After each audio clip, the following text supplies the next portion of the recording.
تیرا وجود الکتاب میں خوش آمدید بیان لال وارث۔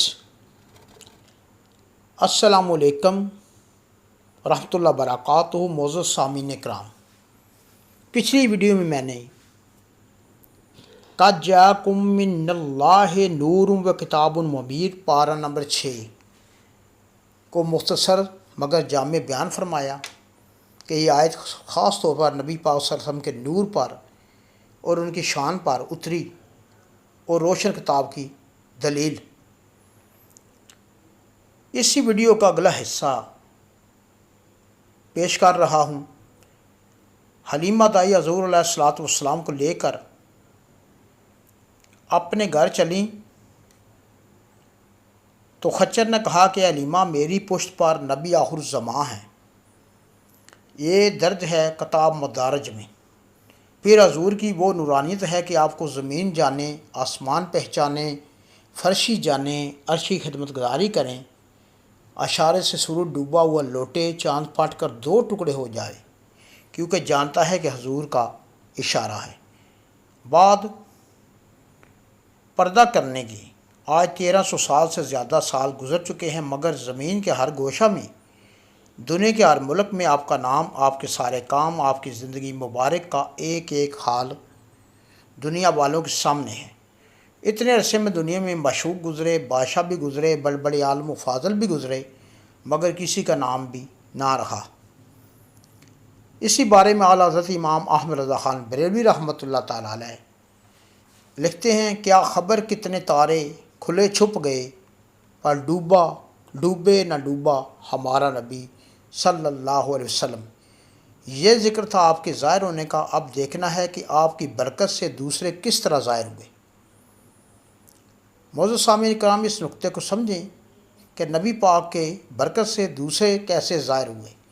اس کے متعلق مختصر یہ عرض ہے کہ دنیا میں بڑے بڑے اولاد والے، مال والے، بادشاہت والے گزرے، انہوں نے اپنا نام باقی رکھنے کے لیے بہت کوشش کی۔ کسی نے کوئی عمارت بنوا کر چھوڑ دی، جیسے تاج محل ہے، کسی نے کوئی کتاب لکھوائی، غرض یہ کہ اپنا نام چلانے کی بہت تدبیریں کی، لیکن نام نہ چلا۔ لیکن حضور علیہ السلام کے والدین کی ایمین حضرت آمنہ خاتون، حضرت عبداللہ، حضرت عبدالمطلب و ہاشم وغیرہ، ہم اس طرح حضور علیہ السلام کی خدمت پرورش انجام دینے والے لوگ جیسے کہ حلیمہ دائی وغیرہ تمام دنیا میں قیامت تک کے لیے مشہور ہو گئے، کیونکہ صرف اس لیے کہ حضور علیہ السلام کی ذات سے ان کو نسبت ہو گئی۔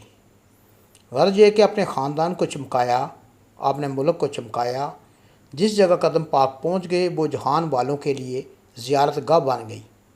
اگر ملک عرب میں آپ کا ظہور نہ ہوتا تو آج کعبہ کو کون جانتا اور مدینہ کو کون جانتا۔ دیکھو، اس ملک میں نہ کوئی تماشا گاہ، نہ کشمیر اور پیرس کی طرح تفریح کے انتظام، نہ سبز زمین، نہ میوے کے باغ، مگر تمام دنیا اس کی طرف کھینچی جاتی ہے، اس لیے کہ عرب کے چمن میں حضرت خلیل کے چمن سے ایک ایسا پھول کھلا کہ جس کی مہک سے دنیا معطر ہو گئی۔ وہ پھول مدینہ کی کیاری میں جلوہ گر ہے، اس کی کشش سے سب ادھر بھاگے جا رہے ہیں۔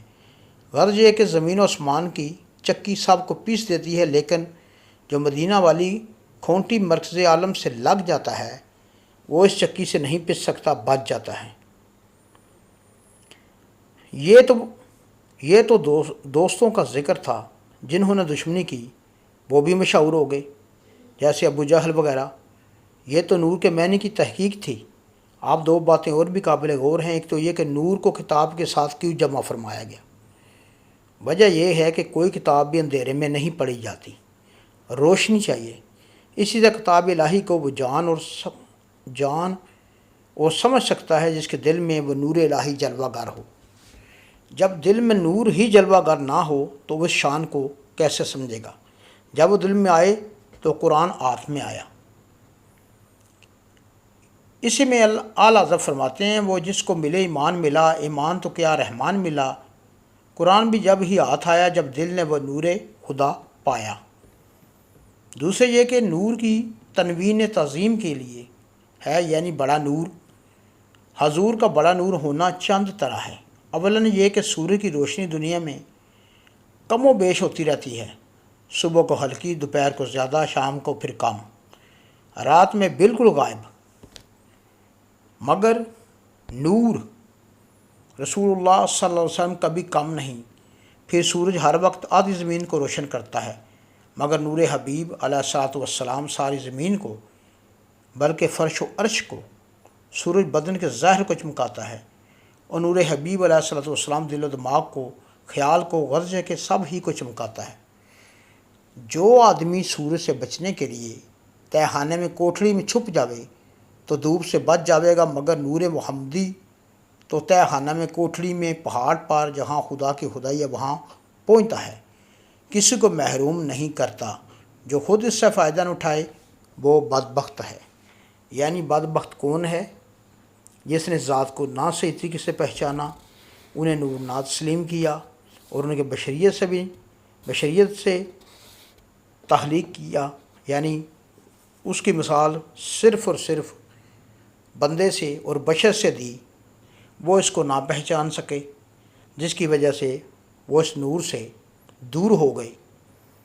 اللہ تعالی ہمیں اور آپ کو یہ بات سمجھنے میں اور نور کو جاننے میں سمجھ بوجھ فہم عطا فرمائے۔ اللہ تعالی آپ کا حامی و ناصر ہو۔